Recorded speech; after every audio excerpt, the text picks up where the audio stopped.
ഈശോ മിശിഹായ്ക്ക് സ്തുതിയായിരിക്കട്ടെ. ലോകത്തിൻ്റെ കാഴ്ചകളിൽ മയങ്ങിപ്പോകുന്ന ജീവിതങ്ങൾക്ക് മനസ്സിലാക്കാത്ത ഒരു പഴങ്കഥയാണ് ദൈവവിളി. ഇന്നത്തെ കാലത്ത് ആരെങ്കിലും അച്ഛനാകാൻ പോകുമോ, സിസ്റ്ററാകുമോ, അതുകൊണ്ട് നമുക്കെന്താ നേട്ടം എന്ന് ചോദിക്കുന്നവർ ധാരാളമുണ്ട്. വിദേശത്ത് പോയി കുറേ പണം സമ്പാദിച്ചാൽ എല്ലാമായി എന്ന് ചിന്തിക്കുന്ന ജീവിതങ്ങളിൽ ദൈവവിളിക്ക് പ്രസക്തിയില്ല. ഒന്നോ രണ്ടോ കുഞ്ഞുങ്ങളുള്ളതിനെ സെമിനാരിയിലേക്കും മഠത്തിലേക്കും പറഞ്ഞുവിട്ടാൽ ഞങ്ങളെ ആര് നോക്കുമെന്ന് ചിന്തിക്കുന്ന മാതാപിതാക്കൾ ഒരു വശത്ത്, മക്കളെ പഠിപ്പിച്ച് വിദേശത്ത് പറഞ്ഞുവിട്ട് പണം സമ്പാദിക്കുമ്പോൾ അനാഥാലയത്തിലാകുന്ന മാതാപിതാക്കൾ മറുവശത്ത്. തിരുവചനം പറയുന്നു, ഒരു മനുഷ്യായുസ്സ് 70 ഏറിയാൽ 80. മനുഷ്യൻ്റെ നിസ്സാരത ഇവിടെ വ്യക്തമാണ്.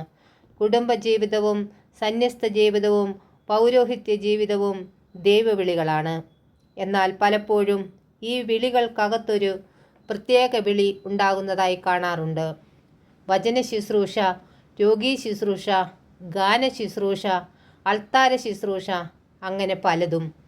എല്ലാവർക്കും എല്ലാം ചെയ്യാൻ സാധ്യമല്ല. ഒരു ശരീരത്തിൽ പല അവയവങ്ങൾ ഉള്ളതുപോലെ, പല അവയവങ്ങൾക്കും പല ധർമ്മങ്ങൾ ഉള്ളതുപോലെ ദൈവവിളിയും വ്യത്യസ്തങ്ങളാണ്. ഓരോ കാലഘട്ടത്തിലും തൻ്റെ ജനത്തെ നയിക്കാൻ അബ്രഹാമിനെയും മോശയെയും പോലെ ദൈവം തിരഞ്ഞെടുത്ത് വിളിക്കുന്നവരുണ്ട്.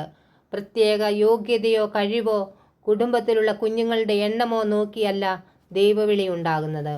ഒന്നേ ഉള്ളൂ എങ്കിലും ചിലപ്പോൾ ദൈവവിളി ഉണ്ടാകാം.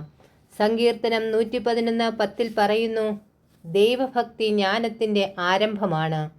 വിശുദ്ധ ബലിയോടും ദൈവവചനത്തോടും ചേർന്ന് നിൽക്കുന്നതും, പരിശുദ്ധ അമ്മയോട് ചേർന്ന് ജപമാല ചൊല്ലുന്നതും, സക്രാരിക്ക് മുൻപിൽ ശാന്തമായി ഇരിക്കുന്നതും ദൈവവിളി തിരിച്ചറിയാൻ നമ്മെ സഹായിക്കും. പരിശുദ്ധ അമ്മയെപ്പോലെ ഇതാ കർത്താവിൻ്റെ ദാസി എന്ന് പറയാൻ നമുക്കാകട്ടെ എന്ന് ആശംസിക്കുന്നു. നന്ദി. ജയ് ക്രൈസ്റ്റ്.